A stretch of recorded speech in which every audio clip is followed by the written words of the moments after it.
Good evening. I'm Michelle Devay. I'm the Assistant City Manager for the City of Winter Park, and I'd like to welcome you tonight to our hurricane preparedness meeting. I'd like to start off by introducing our City Commissioners who are here. It's my pleasure to introduce you to Mayor Anderson, Vice Mayor Zephyr, and Commissioner Sullivan. I'd also like to take a minute to acknowledge the members of our UAB. If there are UAB members here, please stand up so we can recognize you and thank you. The UAB has been working on a communications plan with the city in an effort to just expand education on utilities and hurricane preparedness topics such as these. I wanted to start by sharing with you that our city's had a hurricane plan for many years in place. And from time to time, we update and modify that plan, and as storms and needs for different emergencies arise, we make modifications to those plans to account for that. Currently, as you all know, anybody who's lived here for a long time or worked here probably even longer, our hurricane plans have been based around power restoration, around cleaning the streets, removing the debris, and individual efforts in flood management, such as passing out sandbags and items like that. So in the last hurricane, we experienced flooding that we haven't seen since, some people say the 60s, some people say ever, but now our team has been working to adapt those plans to look at the 500, 100, 200-year floods as part of our regular updating process. Additionally, our team's been really working hard on bringing some funding back to our community that's been available resulting from the hurricanes. And so I'm pleased to report to you tonight that we've already earned a grant for $3 million from the NCRS, which is the National Resource Conservation Service. We have a $500,000 appropriation in the state of Florida budget. We're waiting for the final approval from the governor at this point, but it is in the balanced budget from both the House and Senate. And we also have a $3 million application underway that's due in August with Orange County as hazard mitigation funding for FEMA. So without stealing any thunder from my talented co-working team, we'll get right to speaking to the departments and the efforts that they're putting in place to prepare for this year's hurricane season. And just on a final note, I hope that at the end of the hurricane season, we all can look back on today and say, I met a friend in my neighborhood, or I met a fellow Winter Park resident, but going to that meeting, other than meeting a friend, was useless. So let's hope that that becomes the case.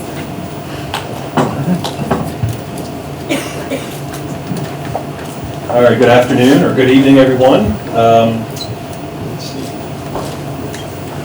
My name is Dan Hagborn, I'm the fire chief, and by virtue of my position, I am also bestowed the title of Emergency Management Director for the city, which encompasses all 12 departments and divisions within the city. And I wear many hats when it comes to emergency management. And this is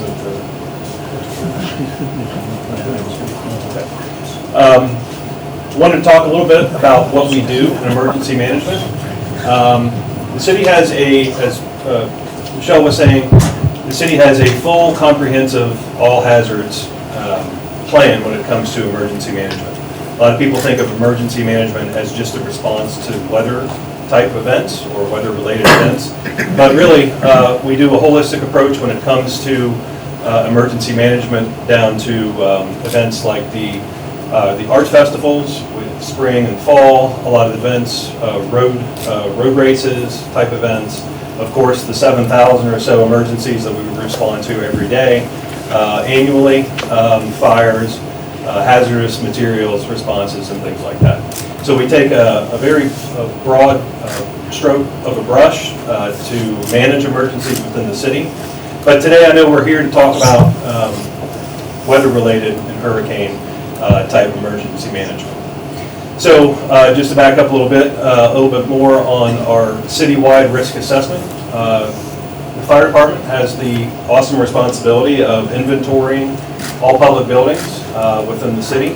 We have a risk assessment based on what type of threat that would be within the department or to the department in terms of fire and smoke and life safety. And we also perform the same type of analysis in cybersecurity, transportation, as well as the infrastructure and the mobility of vehicles that traverse through the city daily. As hurricane season is upon us, of course everybody knows June 1st. I think everybody that's a Floridian knows that hurricane season begins June 1, but does anybody know when it ends? By show of hands. Close, November 30th, I heard in the back, very good. So we monitor this, not so much, well, very much so in the sense of the threat to the city, but we also, it's an ongoing assessment of the tropical storms, the tropical depressions. We even track subtropical depressions now and how they would impact our city and impact the threats that we are aware of. We do manage hurricanes or weather events in 3 different levels when it comes to monitoring. Of course, anytime after June 1, basically, we're in level 3, which is the monitoring any event that's out there. Of course, we have due to geography, we have the awesome Gulf of Mexico, and we are surrounded by the Atlantic Ocean. So we have a dual threat on each side. Just because it crosses into the Gulf doesn't necessarily mean it's beyond the reach of the threat to us. We get the Atlantic Ocean side, which is just as unpredictable. Again, on level 3, we acknowledge the event. We do this a lot internally so that we can activate any of our internal plans, which we'll get to later. But basically, we're just monitoring the weather data and how it develops. And a lot of times that could just be done within the department or the emergency management division, and as well as communications. And we will update communications internally and work to begin any sort of storm preparations as far out as 120 hours as it becomes more of a direct, reliable threat, if you will. As something like that develops, we move into basically a level 2, which of course is more of a 96 and 72 hour. I say 96 as far as 120, 96. It depends on the program, or it depends on the department, what we're managing when it comes to bodies of water, when it comes to managing people, when it comes to managing scheduled events that we may have to reschedule or cancel, or anything like that. So each department within the city has its own checklist. Just this last year, we went through top to bottom a comprehensive reevaluation of our checklist and our emergency management plan within the department or within the city, and all of those are either have been approved and or they are works in final stages of progress. And then, unfortunately, if we're at a level 1. We will transition to a full EOC activation. And what that means is our Emergency Operations Center, which is located in our main public safety building, goes into full ramp-up mode. We have everything from a non-emergency call center that Clarissa will talk about later, and from communications, but all of our department heads and assistant directors and deputy directors will report on the schedule to manage the Emergency Operations Center. It goes into a 24/7 operation for a period usually of about 4 to 5 days, depending on the event, of course. If it comes from, it goes anywhere from a tropical depression all the way to category. Hopefully, we'll never see more than a 2 or a 3. Historically, that's what we see in Central Florida, occasionally a little bit more, but we hope to never see that type of strength or force come through our area. A couple of pictures up front. You can see from last year's deployment or activation. This is our main emergency call center, or I'm sorry, the main emergency operations center. Our call center is up to the right there. We activate that based on need. and as far as its duration will depend on the type of event that it will be. So a flooding type event is more of a long-term 4 to 5 to 6 day managing sort of response, whereas let's say a wind event is just that. It kind of comes through, we prepare, it comes through, we do a risk assessment following the event itself, and then we move into debris management and things like that. And that could take up as much as weeks or even months in some cases. So any questions so far? I know I'm right out of the gate first, but I know I'm probably going to be the quickest out of all of them. We can come back. Okay. And up next is Dan D'Alessandro.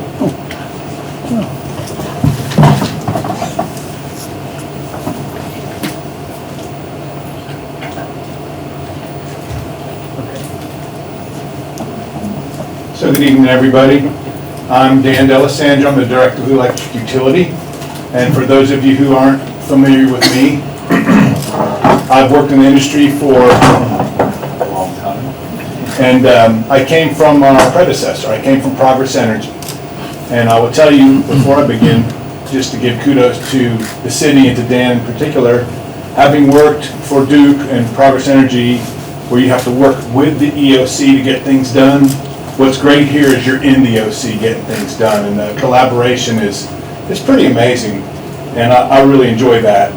So, and I think I'd like to recognize a few people that came in after Michelle. So our board members, I know that I saw Paul Conway, and I think I saw Mary DuBois walk in, and they were instrumental in trying to make sure we get these communications out. So kudos to them, and I think I saw Commissioner Weaver walk in too.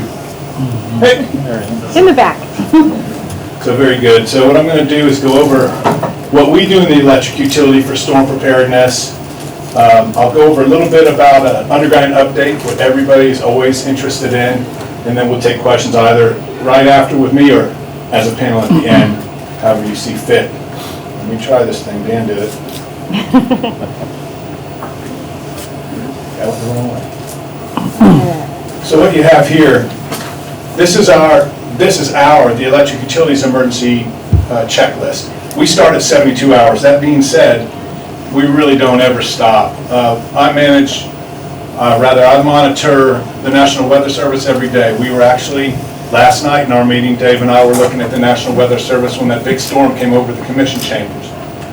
So we look at it every day. We're always in touch with the weather because when you're in the electrical industry, your life is the weather. However, some things to point out that we do, and also you should know, we're a member of FMEA, Florida Municipal Electric Association.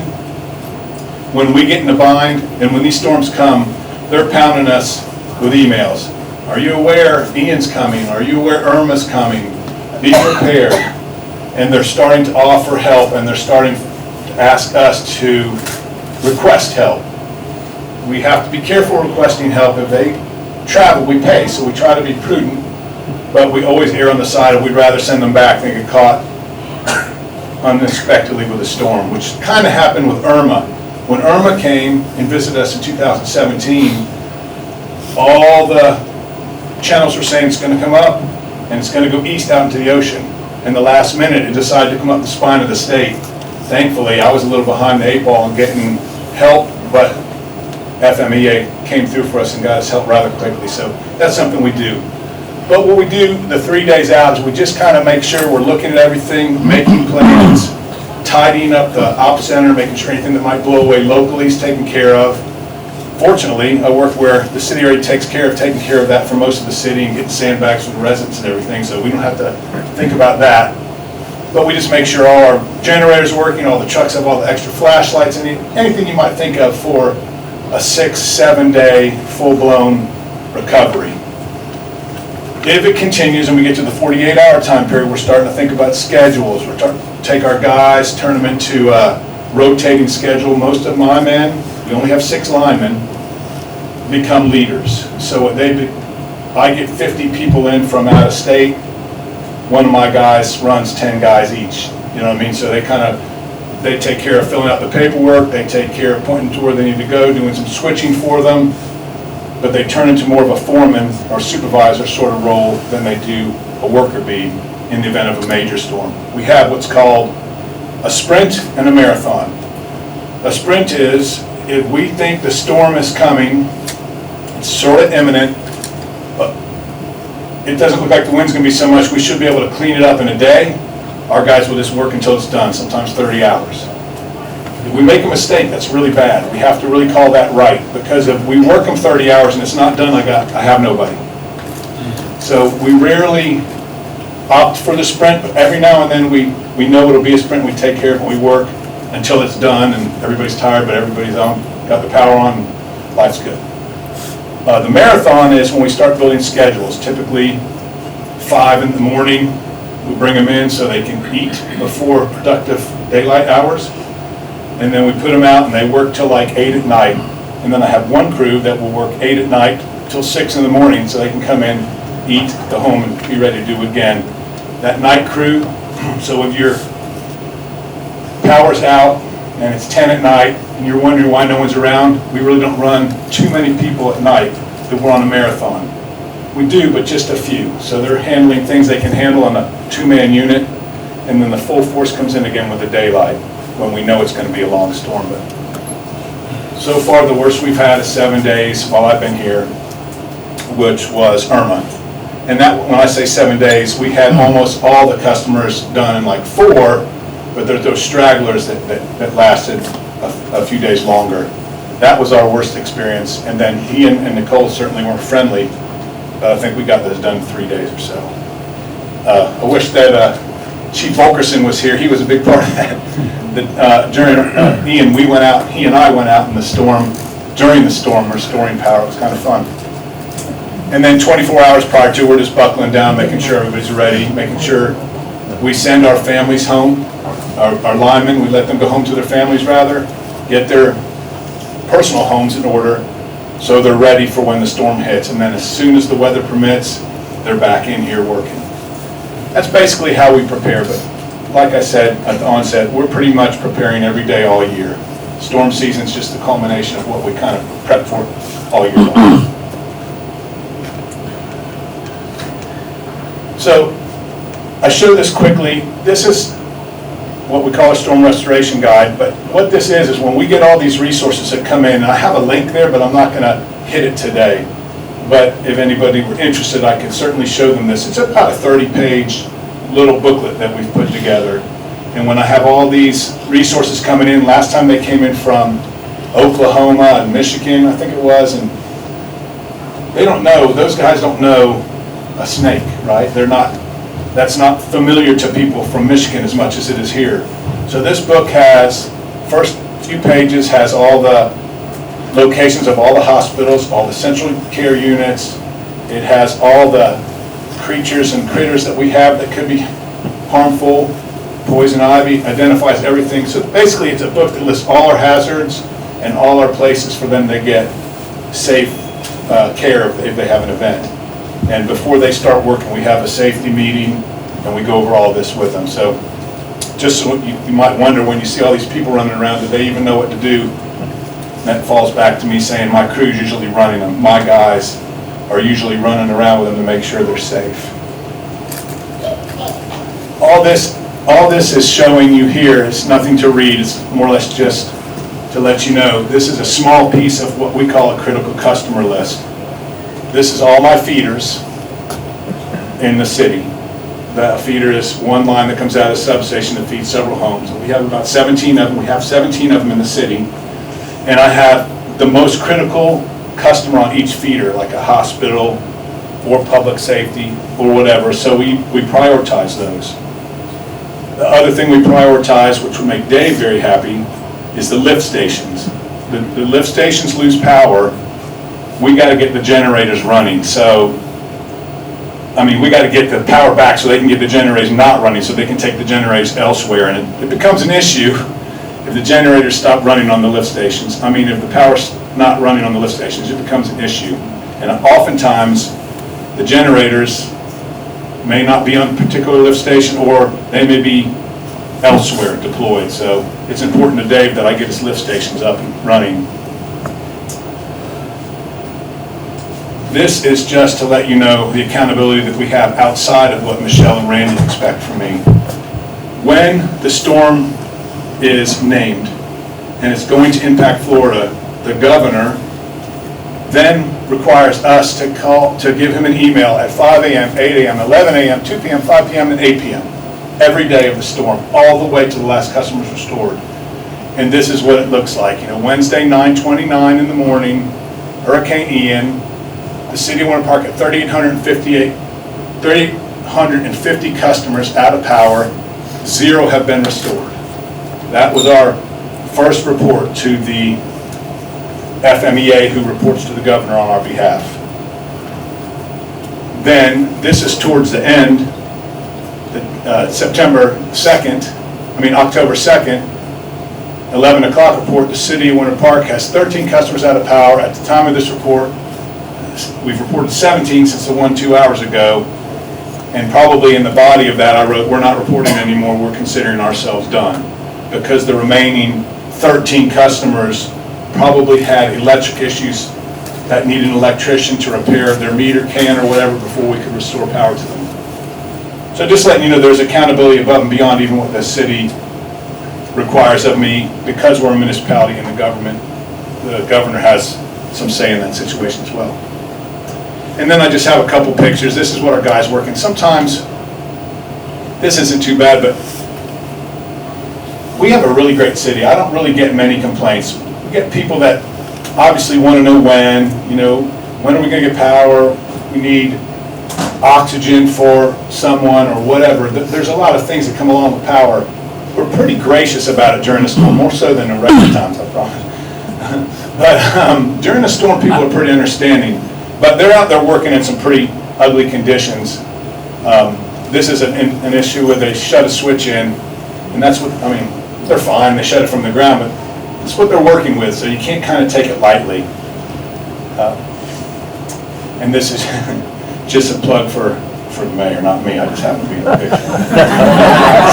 Stephanie Murphy came and visited the EOC, and I think she was pretty impressed with what Chief Hagedorn had done for us. So with that, I can take any questions about our storm preparedness if you'd like, and then I'll give you a brief update on our undergrounding. So good, I like that. So just anybody who may not know, thank you, sir. We have a huge issue with supply across the nation and everywhere, but it's affecting us as well. Normally we have done 6 to 8 miles of undergrounding every year, running for about 6 years. This year it's a struggle. So far this year I've done 1.79 miles this fiscal year. Most, if not all of that, is due to supply issues or resource issues. Because there's so much stuff going on in California. Hold on, let me get that off there. Sorry, looking at myself. Because there's so many issues with California, the wildfires and all the things that have gone on throughout the country, linemen are in high demand, and they travel, and they go make big money. It's the new gold rush. They go to California work. Hard to get resources, not so much for us, but for our contractors as well, who help us with our undergrounding all throughout the year. And as an example of the supply issues, transformer, a 300 kVA transformer, that's the size of the transformer, was $9,000 in 2019. Today it's $29,000. That's an incredible increase in a short period of time. And it's 18 months out. Those are the things that are slowing us down. Fortunately, the commission made the decision with our recommendation to have us do the undergrounding to the house for services. So we've been able to move our efforts to undergrounding the services to people's houses and keeping all our contractors busy and not having to lay anybody off, and still putting some of the infrastructure in to be ready when we get more of our supply. But we put in 94 miles of undergrounding, all in all, There's 127 to do. Our anticipation was to be done by 2026. With this delay, we've pushed that out. I hate saying a number, but we're shooting for 2030. I hope it's sooner. But until we get this resolved with supply issue, that's what we're looking at. We're currently working over off Lakemont and by Progress Point towards Mead Gardens, trying to get all that settled down. That's where our crews are mainly focused right now. And we're doing quite well. We've done 215 services to people's houses this year already since we started, and we didn't get that permission to do that until later in the year. It wasn't since October. So we're doing real well. So with that, any questions anybody has on undergrounding or anything else to do with electrical, I'd be happy to answer. Yes, sir.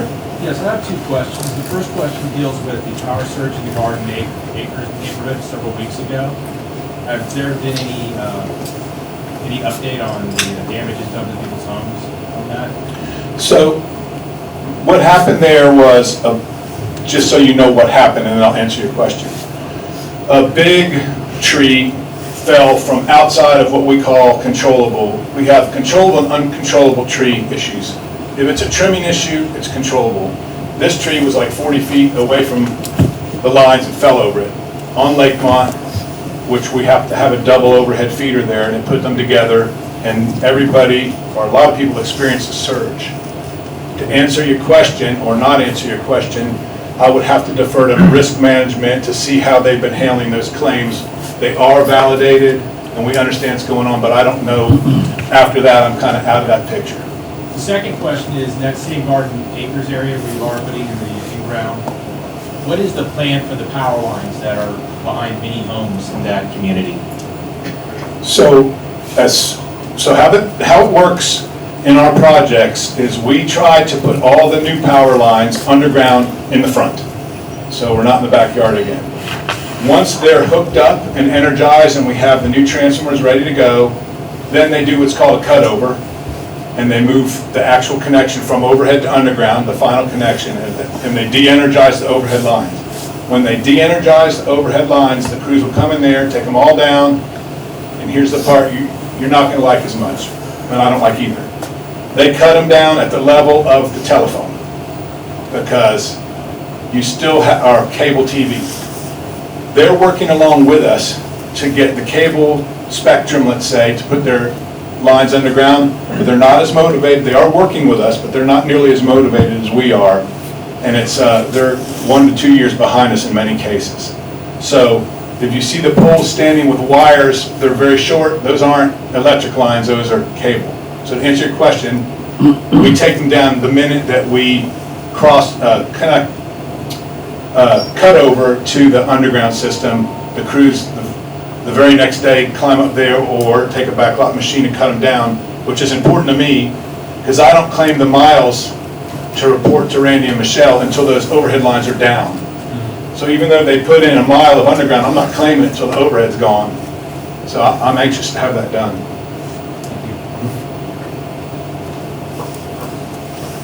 Maybe you can take over our cable. I have a question about the critical customer list. Now, did you say that consists of residents and businesses? So no, it does not consist of residents. Now, residents can call our billing department, and they can put themselves as a critical customer that says, I have an elderly or whatever, someone here that's on dialysis, and I only have so much backup time, and I need you to be aware that we have the situation. They will denote your account, but just to be fair, if that happens and your whole neighborhood's got the power lines down, I still can't get it on fast enough, and you may have to make other arrangements to make sure that your loved ones are safe. And what department did you say to call again? It's through Orange County, so Orange County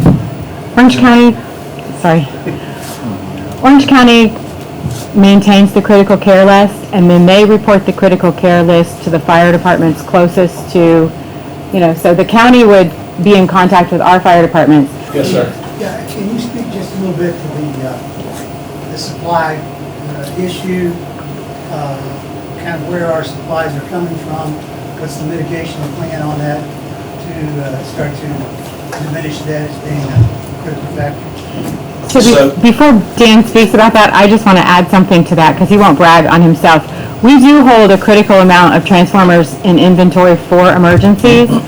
So when there's a disaster such as a hurricane, or if there's something terrible that happens, God forbid, we're prepared for that. So I just want to, anybody in the room that thinks, oh my goodness, 18 months out, we're a little, yeah. Thank you for that. No, 18 months out is correct. However, I have I won't let our people take transformers out for new projects at a certain level, and certain size transformers. But to answer your question, the products come from all over. We have probably the best warehouse manager I've ever seen, and he works, literally his office is right next to mine, and he's a very loud talker. So I hear him every day trying to get people to get lower bids and quicker bids, and sometimes we say, well, we'll pay more, let's get them faster. So we gotta kind of balance that. I don't have a mitigation plan. We're at the mercy of the supply chain. He's working day in and day out trying to get things quicker. We just got like 35 transformers in 2 weeks ago, and they're all already on the projects. That's why I went from 0.8 of a mile to 1.79 miles, because we had everything in the ground ready. They got the transformers, we put them in place, terminated it, cut it over, and we were able to claim those miles. But the mitigation plan is to keep trying to find new ways to get more transformers. And not just transformers, it's pipe, it's switch gears, it's pedestals, it's anything made out of oil-based products. Is there anybody, county, state, or federal-wise, that you're using to help? Yes, sir. 100%. Yeah, we're back in the FMEA world. Florida Municipal Electric Association is representing all 33 municipalities within the state that are like Winter Park and trying to get them taken care of. However, when this first started, we were saying all the big IOUs are sucking up all the materials. And that was the case. And I think that the FMEA lobbied for some help there, but now they're in the same position we are. They are fighting it. There's no one getting the lion's share of the materials. It's a material issue, and we're just kind of at the mercy of the supply chain. Yes, ma'am. Is that because of COVID-19 shutting down everything? I can't figure it out. I don't understand, but that's one of the excuses that I've heard. I have a hard time understanding. Well, the number of natural disasters too. I mean, it's multi-attacks. I don't understand why we haven't gotten back to speed yet, but it is what it is. I think people got used to being at home, and now the workforce is having a hard time getting enough people to mass produce items. Thank you all.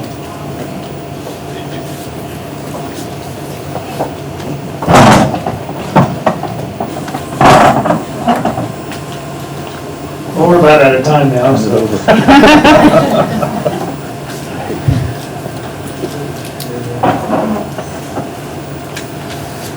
My name is David Zusi. I am the Water and Wastewater Utility Director. I've been here at the city since '97. I'm going to do a little different approach and kind of take you through some of the Winter Park's history with hurricanes, and then some of the things we've done since I've been here, and also things that we're working on now to try to improve it even more.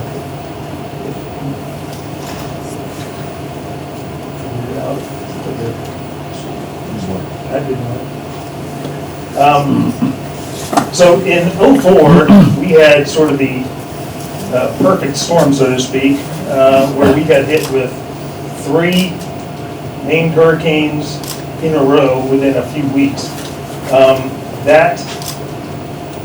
The impact from those storms was frankly way more than I think anybody really expected, just from the standpoint of the amount of damage we had with infrastructure.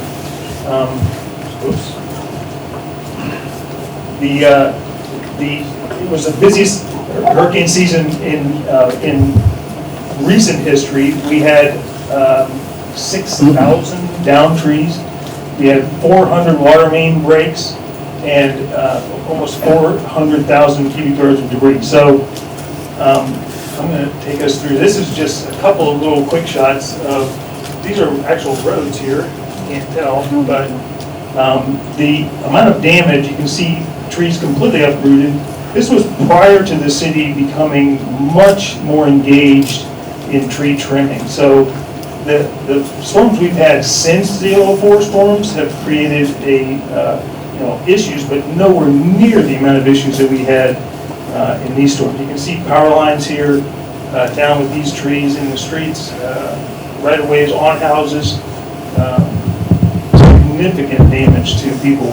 Now, the reason I'm showing some of these pictures here, if you can imagine, our utilities are usually outside the street or in some cases in the street, but they're in the rights of way outside the city curb line. When a tree tips over, it rips up curb, it rips up water mains as well. So you'll see in the next picture, that sand there, you can see it in this close picture, and then farther down the street, there's more piles of sand. Those are broken water mains. Charlie knocked over so many trees. We had over 200 water main breaks. We actually lost pressure in our whole water distribution system down to critical level of 20 psi in some cases. We were isolating lines all over the place just so that we could keep some of the critical people in enough water pressure to actually turn water on. Major deal. Since then, and I'll get into some of the things, this map shows some of the critical areas that really got impacted, and those areas somehow miraculously coincided with where we had asbestos cement lines, which are older, brittle water mains that are, when the trees tip over, even if they just wave in the breeze, they sometimes break. So this is sort of a close-up shot of where we had literally hundreds of water main breaks in some of these areas. Since then, we've gone through with a very aggressive water main upgrade program, and we have replaced almost all the AC pipe in the city so that we won't have these kinds of water main breaks in the future. I can tell you that in 04, 3 hurricanes, we had 200 plus water main breaks. In the recent hurricanes, we had none, like not one. And that's 100% due to the replacement of these lines with modern materials and more flexible pipe. We get a call about a water main break, but invariably it's a sprinkler head broken or something like that. So again, this is sort of the number of water main breaks that we had in those 3 storms. It was quite an ordeal. In those storms, like Dan said, we had emergency response from other people. We had Gainesville Regional Utilities and mutual aid agreement, that people that came into the city and assisted us with making repairs. We have not had to do that since then because we have had so few water main breaks. Now, those were wind events. We've had, this is just some more damage that we had during those storms. I mentioned that we replaced all the water main breaks. We've added a lot of other features, such as added telemetry to our lift stations. Lift stations pump wastewater to either another portion of the gravity system or eventually to a treatment plant. Knowing what those stations are doing is critical. Knowing whether they have power or not, whether the pumps are running or not, whether they're high level or not. All that information is very vital to us. So the telemetry allows us to get that through radio or fiber or whatever the connection is.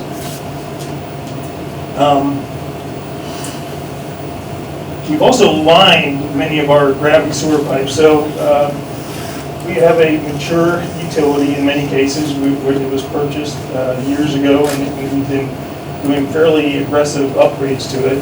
But one of the things we do to try and limit the amount of water that should not get into that system, which is basically rainwater, groundwater, etc., is we can line those pipes. So older gravity sewer pipes have sometimes 10 or 12 foot joints. They're clay. They didn't even have a rubber gasket in them in many cases, so those pipes were leaky. we've replaced a lot of those pipes with new pipes and/or lined them with a continuous liner that is essentially like an inverted sock that you sort of push your hand through and then cure it. So it's got no joints at all, and that actually very successfully limits the amount of water that gets into it that shouldn't be in it. Ian and Nicole was another one of those sort of recent issues, totally different type of event. The prior storms that we've experienced have been relatively fast-moving, high-wind events. These storms were slower and excessive amount of rain. We had essentially no damage to our treatment plants. We had no water main breaks. We had very manageable power outages, and that goes to in large part to Dan's very successful undergrounding program, and also the fact that we're literally sitting next to each other or across from each other in the EOC, so we can, if I need something and he's got people there, he just, it's just so, hey Dan, I really need to get this on. Fortunately, his wife actually works for Duke Energy, which we have a lot of our system is in Duke territory, and I've got her personal phone number too. So. Hey, what? But this last event was a flood event. It was not a wind event. I mean, it was windy, but the flood was what really hit us. We had lakes, and you guys know this, but we had lakes that joined where they'd never joined before. We had lift stations that were completely underwater. We had streets that were completely underwater, whole neighborhoods that were flooded. When that happens, water gets into the gravity collection system that is not supposed to be there. And what it does is it takes up space in the lines, and so that even if you have your system is working, which in large part it was working at a untenable capacity. We could not pump the amount of water that was getting into the system. So we had overflows, what we call sanitary sewer overflows, or SSOs, and those are the things that, those are the worst possible thing that somebody in my position can happen to our customers. It's devastating to your house, and it's horrible for us to happen, but there are design standards, and there are safety factors, and there are peaking factors, and all those sorts of things are built into the design of these pipes. And when you have an event that is so far in excess of what normal design standards are with all the safety built into it, things happen that that you don't want to happen.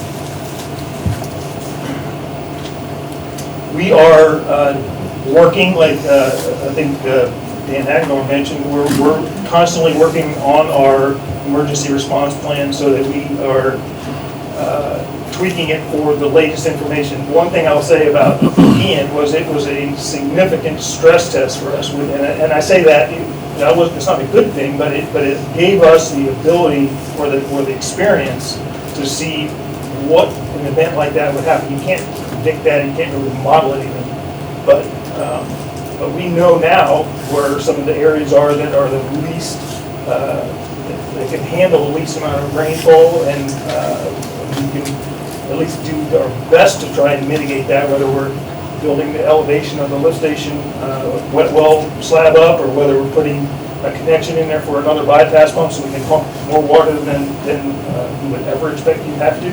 We're doing things like that, and that gave us a significant test of our system.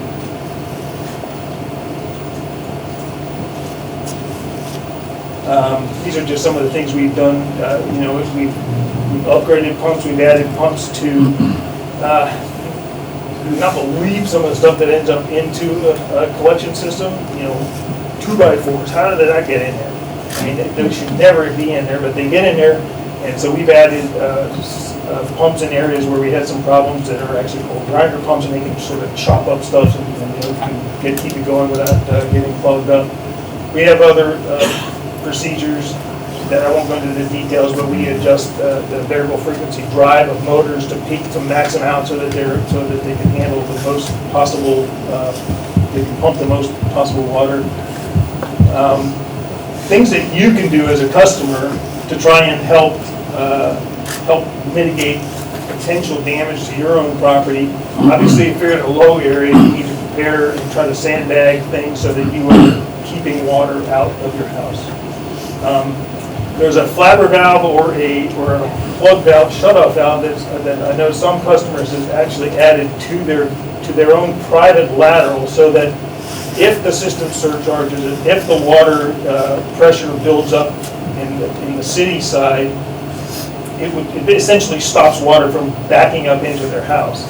Now, those do have to be maintained, and I know people that have 2 of them in place that it didn't work because they didn't know they had to maintain it. But there are things that you can do to try to mitigate damage to yourself. Those are a couple of the things that would be put in by a plumber on your own side of the system. Obviously, conserving water during a storm and after the storm for several times. And Dan, I think, mentioned this flood event is not a blows through and it's done event. It's a the flood stage. We had a hurricane and we had a very intense tropical storm or a rain event, and we had another hurricane.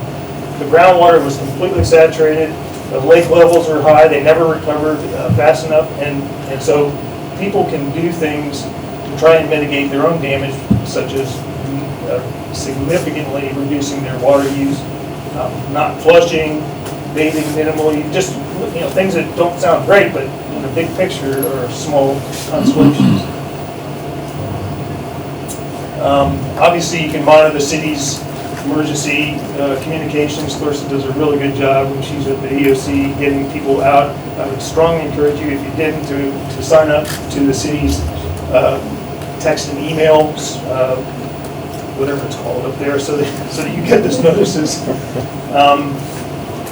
After the storm, I cringe when I see pictures of kids splashing around in the neighborhood when it's flooded, because the snakes and all the ugly things that you were talking about earlier, but also contamination from chemicals, wastewater from manholes, just general pollution that you do not want you or your kids to be out there.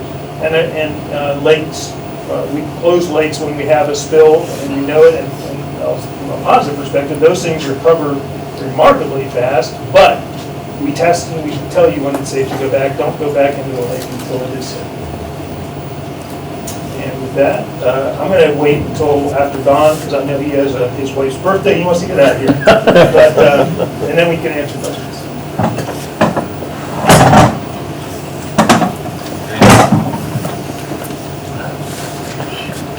Appreciate that, Dave, keep me from getting a divorce. So I'm Don Marcotte. I have been working for the city for over 20 years. So I've been around for the 2004 hurricanes and witnessed all those events. I've been at the EOC operations for the past 20 years, trading off with the director of public works. Just to give you a little background, when I first started here in 2001, I'm not going to go through all the history of all the hurricanes. You got plenty of history from the hurricanes, but in 2001, there was such a drought that we actually replaced the canal walls in between in the chain of lakes between Lake Virginia and Osceola and Maitland. I was walking through the canals. That was the first job I worked on in 2001. So a big part of what Public Works does is maintain the stormwater management system. We manage the utility, we manage all the stormwater systems, and you can see, I'm trying to get the pointer going. But on our manhole cover, it says stormwater right there, and this is something that we maintain year-round. So it's not just before hurricanes, but we certainly step up the game when it comes to that. This is the team. We have Vector trucks. We have 2 Vector trucks in Public Works. Team cleaning out storm sewers. They clean out the big BMPs. That's an acronym for best management practice to keep the debris out of the lakes. So this is going on year round, and like I said, we step up the game when storms are on the way. We work very closely with the department. Gloria, Edyth, right behind, or in the second row there. We work very closely with her team and the Department of Natural Resources and Sustainability, making sure the lakes are at a certain level, and we're working on a policy right now, and I got to give most of the credit to Gloria on that. We were just about to finalize the water level lowering policy. It's been to one board and accepted by the Lakes and Waterways Board. It's going to be seen again by the Killarney Board. And once we get that, we're looking at a 7-day outlook at lowering the lakes that we have control over. Now, we don't have control over everything. We can lower Lake Killarney, Lake Bell, and the MLK pond out here, and the Racket Club pond off of Via Tuscany. But Chain of Lakes basically is a fixed elevation. We can't really lower that. We work with Gloria's team. We clear all the outfalls and the overflows to the lakes and all the interconnections, make sure that's prepared for any storm event coming. And that's done on a regular basis, has been stepped up during the hurricanes. And then Gloria's team also has communication with other municipalities when there's any hazard waters that they need to message those, get those messages out. So we also will stage pumps, bypass pumps. We have some lakes that are basically have no overflow. Some are controlled by drain wells, some are controlled because they're connected to other lakes. But some just have no control and they're landlocked lakes, and so we have to pump them down when they start to get a certain level. This Hurricane Ian was an eye-opener for me. I've never seen that. Like I said, I've been here for 20 years. The other storms were more wind-related. This was definitely a volume of water that I've never seen before. So we pumped down Lake Sylvan. We pumped down, I'll say Sylvan, we pumped into Lake Mizell, and Lake Grace, we pumped into Lake Forest. And we did pump down Shelton for a little while into Lake Sioux. So we have those pumps available, and we'll keep on standby for these events. So we have the facilities division also that prepares all the structures for and inspects all the structures prior to storms. They check the roofs and they fill their sandbags because there are some doorways that are low and they're susceptible to taking in runoff as well. They got standby AC units, and they have subcontractors they work with for any repairs that are needed.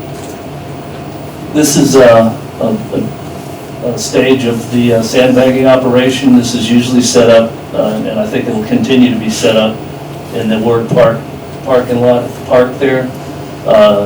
Every resident is allowed to have 8 bags per residence. These guys will help you fill the bags and load it in your truck for you. We not only stage the sandbagging operation, but we have equipment staged in the 4 quadrants of the city. We keep heavy equipment in those quadrants to help the emergency operations, clear the streets, if there's trees down, if there's flooding. We got barricades that are staged that we need to block any roadways. So there's that. So what's next? I forgot one bullet up here. Right now we're in a major dredging operation. We completed one canal. It's the Venetian Canal between Lake Osceola and Lake Maitland. And we're working on the shorter canal, Fern Canal, between Lake Virginia and Lake Osceola. That same dredging contractor is going to start doing outfalls, stormwater outfalls, where excessive debris was piled up at the end of the pipe. We got several locations throughout the city that we need to work on that. We also got another dredging contractor that's working in the Winter Park 18 golf course that's working on those ditches to make sure that we get good runoff and drainage flow through that golf course. So obviously we're going to continue cleaning, inspecting, and repairs on our storm sewer system. That will never stop. That's I forgot to mention, it's an NPDES permit requirement, National Pollution Discharge Elimination System. Those have to be cleaned every year and reported to the state every year on the efforts that we do on those things. Now, we have we have at least 3 large macro scale studies that are going to be going on, and we have 2 of the kickoff meetings so far. So we're looking at large basins first, one being the Lake Killarney, Lake Bell, MLK, this is connected to Lake Killarney, so this is one study that's gonna be happening, and we just had a kickoff meeting last week. We had another kickoff meeting for the Little Econ Basin, which includes the golf course and the Arbor Park neighborhood north. The Little Econ is to the eastern part of the city. The rest of it is in the Howell Creek Basin, and it goes straight down the middle, down the chain of lakes. That's a separate study as well. So there's 3 different consultants working in 3 different areas. We'll combine all those studies together and hopefully come out with some productive capital improvement projects and maybe handle something like in the future. Any questions for me, or I'll sit down and answer them over there, however you want to do it. I just had a question. Could you ask me? Oh, I'm sorry. Yeah, I just wondered, you know, we have we've been under a drought, like a no burn center. How do you keep the level, you're saying about reducing the level, how do you regulate that level? Because sometimes we don't have enough rain and then we have too much rain. We have fixed gauges in the lakes. There's only, like I said, there's only 4 water bodies that we can actually control. But every lake has a gauge, so we can see what level it's at, right? They were, I think, up until these recent storms this week, every lake was kind of low. Yes, it was. For the last That's month, the only yeah. reason I was asking, because everything was low. I just wondered how that. Yeah, we read those gauges monthly at least. Okay, thank you.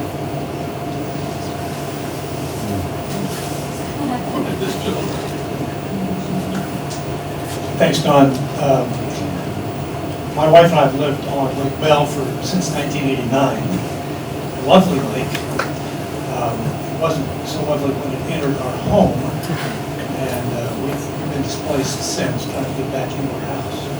Hope to get back in June or July of this year. Obviously, 500-year event, maybe it will never happen again in our lifetimes, we hope. But I am interested, I'm glad you're doing these studies. That's fantastic. Can you tell me what's happening for this season? What measures are being done for Lake Bell specifically for this hurricane season? Okay, that brings us to the current policy that we're trying to put in place right now. And we're looking at a 7-day outlook. Gloria's done a very good job of communicating this and getting all the input from the locals. But if there's anything that you want to do about or look at, we can send it to you. But here's what is written now. The Lake Bell weir we have the ability to remove a board from that weir, which will drop Lake Bell 9 inches prior to a storm. We plan on doing that June 1 of every season until the overall basin study is completed by the consultant.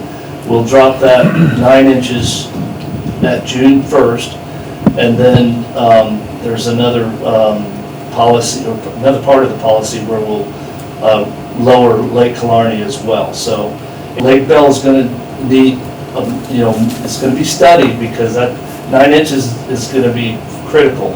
I know it went a lot higher than that. My house flooded by 3 inches. Okay. Destroyed. Well, 9 inches would have been really well, that would have been helpful. I know some places it was 3 feet in the street. Yes, sir. I know. I have a similar. I'm sorry, I guess we're going with the microphone up there. Good, thank you. Monty. Thank you for getting back with me on email, the copy several in the neighborhood about what you're doing about the Lake Bell outfall. The study that you're doing is absolutely the critical item for the long range looking at it. I'm glad you're doing that.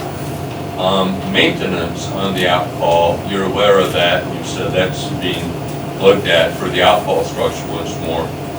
The ditch itself really does need some help. It's quite heavily overgrown, and it's got quite a bit of debris. And I don't know if that's Lakes Department or your department, but I don't really care which. We need help. We'll look at it Thank you for what together. you've done. Sure, thank you.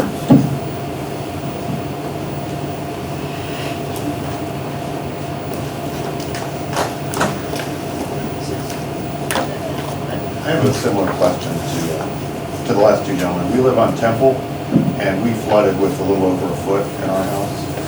We're back in it now.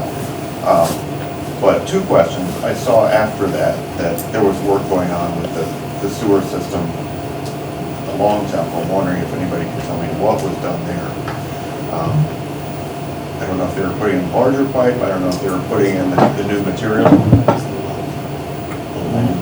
We did a pipe lining that drains Temple, but it drains down White Cell, and that pipe was on White Cell.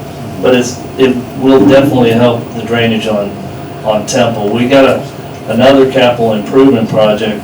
It's on our 5-year plan that the city commission approves every year, but it's a long-term project. It's funded, I think it's $250,000 per year, but we need like over $1 million.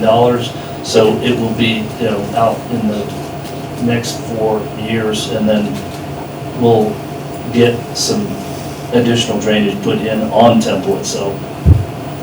Okay, yeah, that's pretty news. The other question is, we happen to live at Place McCarty, and there's a whole network of streets over there, side streets and everything, where there's no drainage on any of them, and the pitch is such that it seems like the side streets flow down onto Picardy, all the way down Picardy, and if there's enough force, up into our driveway and essentially into our house. And the city put in some drainage specific to our house several years ago, but I'm wondering if there's anything planned along those side streets so that they get their own drainage, so that there's not this massive flow coming our way. I know there were some reports of some localized flooding. We're concentrating on like the highest priority right now is to save somebody's home. So, but there are some spots in Place Picardy that we're going to be looking at, and there's some curb work that can be done that would improve on moving runoff down the street. But that could be something. I'm going to give you my card. Make sure we follow up with you on that. Okay, great. And I actually, one more for Michelle. Those grants that you mentioned, can homeowners apply for that if it's going toward mitigation going forward, or is that specific for the city? So the grants that I already spoke about were specifically for city improvements to big regional effort type of improvements. But we are also working with the federal government right now to look at an opportunity through Congressman Frost to look at something more individual for homeowners. It'll be, if we achieve that grant, it'll be fairly specific to certain income level of homeowners. We don't have the specifics on that yet, but that's something that if we earn the grant, we would be rolling out in the next probably 18 months or so. Thank you. Yeah, one more in the green shirt there. Yeah, I'm on Temple as well, and just wonder what the short answer is to the flooding that continually happens there, flooded today with today's rain. It's just a stretch that's notorious. I just wonder if there's anything in the plan to address that long term. Well, the long term is to get that capital improvement project funded and look at it's going to need several inlets added along the whole stretch of Temple Drive. A big project coming up, but it's going to be a couple of years out. One more in the back. Good evening. Our street is also in need of storm water repair. I believe it has been inspected. My question is, how do I know, we're on Killshore Lane, right off Lake Killarney, how do we know if the assessment has been made by you and your team, and if and when we will be queued up for an improvement? Because we did experience severe flooding, of course, in the last incident, many folks did, and we personally had flooding in our home. Not all of the neighbors did, but I'm just curious, what process is in place to prioritize all of these issues? When will we know a timeline that our street might be repaired? Because we're doing a lot of triage right now. We have, the neighbors are getting together and digging things out, and we've cleaned out the drains ourselves, and we're happy to continue doing that, but I'd love to know what to expect as you're facing all of these individual areas around town. Okay, so on Killshore, we need you, and I have one of our engineers that's been communicating with somebody on your street as far as bringing the community together. It's a private street, it's a private drainage system. And there's certain things that the city and the city commission will require or expect in order for us to take over the maintenance of that street. So it's a little bit above my head to make that decision to take over the street for you, but we are committed to working with you, getting the communication out there, and hopefully getting the neighborhood together in a consensus. I know there's no sidewalks and the roadway is very narrow. It doesn't meet the normal width of a standard right-of-way, but we can work with you on that. I know we have been communicating with somebody on your street, and I'll give you my card as well. Thank you. Clarissa Howard, everybody. Thank you, everyone. First, I'd like to say thank you to everyone who came tonight. I know that it is difficult to get to these city meetings, and hopefully this is not your first encounter with city officials, but if it is, I hope it's a pleasant one. We are all here to make sure that you all are prepared for a hurricane. And before you leave today, I want to make sure that you have a hurricane booklet. So if you can make sure to have one and take that with you. It truly does talk about all of the different preparedness plans that we have here in the city. And I'm here to talk to you about communications for hurricanes. And also, before you leave, I want to also ask you to please sign up for City News. That is the first and foremost tool that we use to communicate when to get a sandbag, what updates we have. That EOC, the picture that all of us, where we spend the night and have wonderful sleepovers together for 2 or 3 nights, that's where we gather all information. And so we send out the press releases through City News.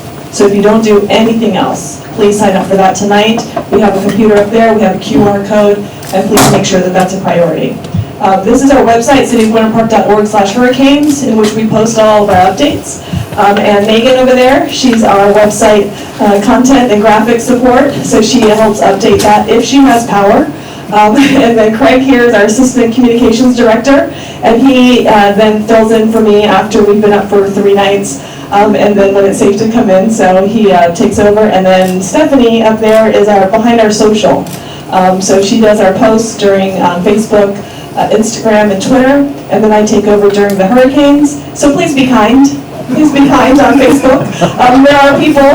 There are people behind those Facebook posts that are doing our best to answer your questions, and having all of these wonderful people here to be able to ask the question that you're asking on Facebook or Twitter or Instagram or even next door is really, really valuable to get that information over to you. So this here is page 4 of your guide. These are all the tools that we use. Like I said, if you're only going to use one, use City News because we get an email right to you. The beauty of our tools is that they're all responsive on your phones. So if you don't have power, you can sit in your car, charge your phone, and still get information. I was here in 2004 when we didn't have Facebook and we didn't have Instagram, and so we were seriously thinking about Paul Revering it through the streets because we didn't have these wonderful tools or abilities to communicate our messages to you electronically. So all of these are responsive to your cell phones. So please take a look at that and make sure that you sign up for at least one, if not all of the tools to keep you prepared during a hurricane. Okay, does anybody have any questions for me for communications or hurricanes or anything in general? You know what that says? That says we're doing a fabulous job, so thank you for that. But it is time for our Q&A section. I know we've been asking questions throughout the evening, but if there are any other questions that relate to anything with this wonderful panel of people here, we also have Gloria Evie. And Gloria, if you want to raise your hand there, she's our Natural Resources and Sustainability Director. If there's any questions that she can come and answer too. So, and I'm going to hand the mic over to Michelle. All right, are there any additional questions we can answer for you all? Yes, sir? I think they're going to bring you the microphone just so everyone can hear your question. Yeah, hey, we live off of Kingsway over that way, and the undergrounding happened for us years ago, and we had to pay $50 a month, and we were so grateful for that at the time that we could pay $25 a month or whatever it was, 2 school teachers, you know.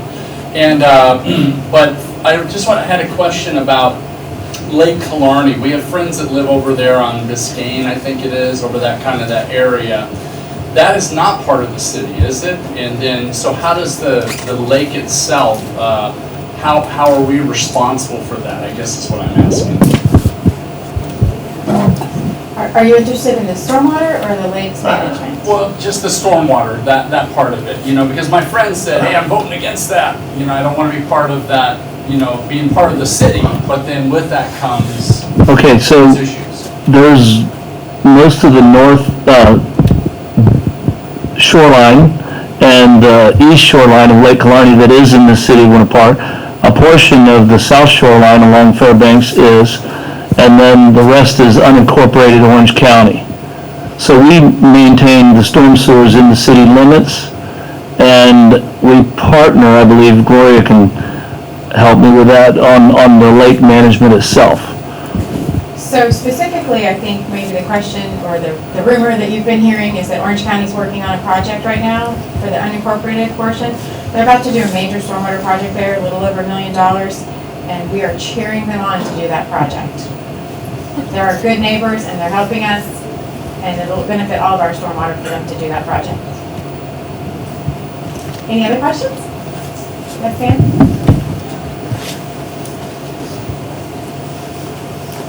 Hi, and I just want to say first off, thank you to all of you for really everything you're doing for us, and the communication and so forth.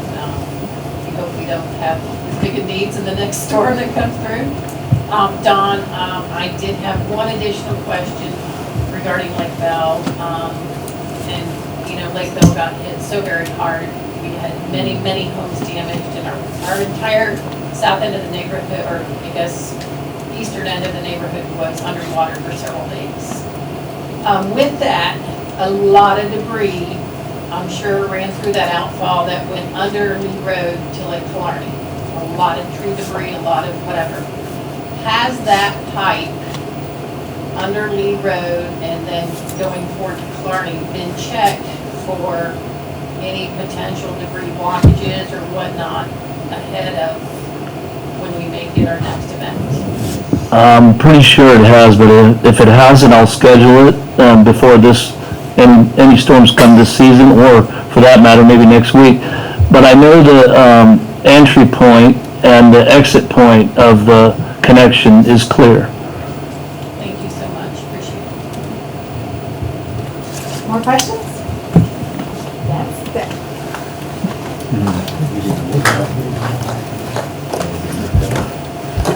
So I noticed that, since the standing waters of last fall, our streets are really deteriorating quickly, our brick streets. And now we're starting into this next rainy season. I'm wondering if there's any plans on that, what that might be, because while it doesn't compare to the home damages we've had, it's rough. It's rough on vehicles and bikes. Sure, exactly. So our Public Works Department is currently in the process of putting together a comprehensive plan and prioritization schedule for brick street repairs. I say that, and then I want to say that we also have budget constraints, and so, you know, the prioritization schedule will be coming out, and we'll get to as much as we can per year, and just really start working through it, along with, probably many of you have seen potholes open up in the paved streets, and that's required a lot of extra attention, and that'll also have an impact on our scheduling going forward for how we select regular paved roads to be replaced in a cycle. And we have a comprehensive cycle for that as well. So both are happening, but there's more needs than money right now, right? Not always.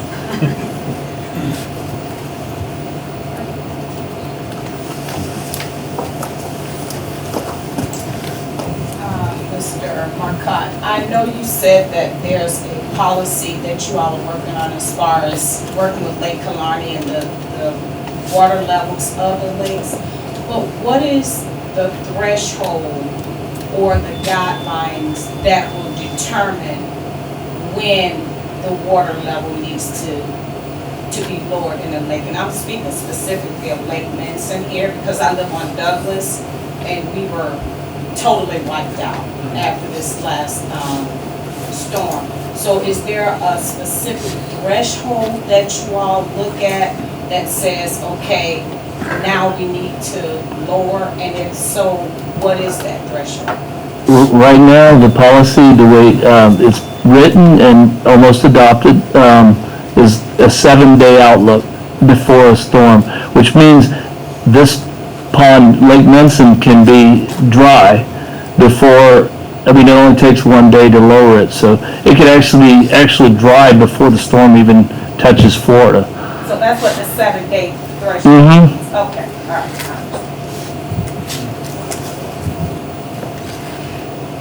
All right, well, we appreciate you very much being here tonight, and I hope that you walk away this evening getting to know some of the faces that are working for you during the hurricane, and, you know, have a little comfort that we're all out there working very hard for you when there is a storm.